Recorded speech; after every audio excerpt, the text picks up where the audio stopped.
বিদ্যালয় ছুটির পর সবাই বাড়ি চলে গেছে। দপ্তরীয় শ্রেণীকক্ষ ও টয়লেটের দরজা বন্ধ করে দিয়ে চলে যান। কিন্তু টয়লেটে আটকে থাকে প্রথম শ্রেণীর এক ছাত্র। তবে কালজয়ী ছুটির ঘণ্টা চলচ্চিত্রের মতো করুণ পরিণতি হয়নি এই শিশুর। ৬ ঘন্টার রুদ্রশ্বাস অবস্থা শেষে দরজার তালা ভেঙে সন্ধ্যা ৬টার দিকে তাকে বের করে আনেন স্থানীয়রা। পরে অসুস্থ অবস্থায় তাকে হাসপাতালে নিয়ে যাওয়া হয়। বৃহস্পতিবার মাদারীপুর সদর উপজেলার পাঁচখোলা ইউনিয়নের ৯ নং পাঁচখোলা বোর্ড সরকারি প্রাথমিক বিদ্যালয়ে এই ঘটনা ঘটে।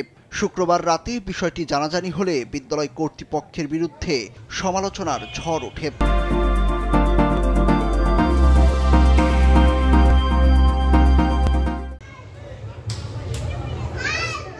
স্কুলে ৬ ঘন্টা আটকে থাকা শিশুটির নাম রাফিন হোসেন, বয়স মাত্র ৬ বছর। সে একই এলাকার মৃত নুরুল হকের ছেলে। স্থানীয় সূত্রে জানা গেছে, প্রতিদিনের মতো বৃহস্পতিবার বিদ্যালয়ে গিয়েছিল রাফিন।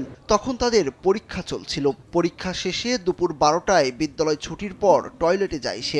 দপ্তরি খোকন খান টয়লেট চেক না করেই বাইরে থেকে তালা দিয়ে চলে যান। পরে শিশুটির দরজা খোলার জন্য ডাক চিৎকার করলেও কোনো সাড়া মেলেনি। শিশুটি দুপুরের পর বাড়িতে না গেলে স্বজনরা খোঁজাখুঁজি শুরু করেন। এক পর্যায়ে সন্ধ্যা ৬টার দিকে বিদ্যালয়ের পাশ দিয়ে যাওয়া এক পথচারী শিশুটির কান্নাকাটি শুনে কাছে ছুটে যান। পরে টয়লেটের ভেতর শিশুটি আটকা পড়েছে বুঝতে পেরে তালা ভেঙে রাফিনকে উদ্ধার করা হয়। অসুস্থ অবস্থায় শিশুটিকে জেলা হাসপাতালে ভর্তি করা হয়। বিদ্যালয়ের প্রধান শিক্ষক রৌশন আরা বেগম ঘটনার জন্য দুঃখ প্রকাশ করে জানান, ওই দিন তিনি একটি মিটিংয়ে ছিলেন। বের হওয়ার আগ পর্যন্ত এমন কিছু নজরে পড়েনি তার। পরে জানতে পারেন এই ঘটনার তদন্ত করে ব্যবস্থা নেওয়া হবে বলেও জানিয়েছেন তিনি। আমি তো তখন মিটিংয়ে ছিলাম, আমি ওদের ফোন দিয়ে আবার বলছি যে ভালো মতো ঠিকঠাক মতো আটকে তোমরা বের হয়েও। এই 2 জন শিক্ষকের ফোন দিয়েছে, সে ফোন ওই আছে আমার কাছে।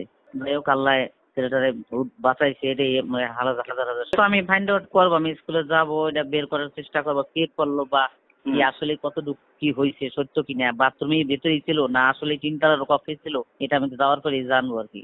মাদারীপুর সদর উপজেলা নির্বাহী কর্মকর্তা মোহাম্মদ আল মামুন জানান, স্কুল ছুটির পর সব ক্লাসরুম শৌচাগারের ভেতর চেক করে তারপর বিদ্যালয়ে তালা দেবেন দপ্তরি।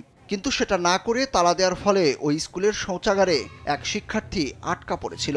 এই ঘটনায় যারা জড়িত তাদের বিরুদ্ধে ব্যবস্থা নেওয়া হবে। বিষয়টা এখনো জানি না, জানলাম আপনার মাঝখানে আমি দেখি, খোঁজ খবর নিয়ে দেখেছি। অবশ্যই যদি কেউ আপনার ইচ্ছাকৃত বা আপনার দিয়ে থাকে, তাহলে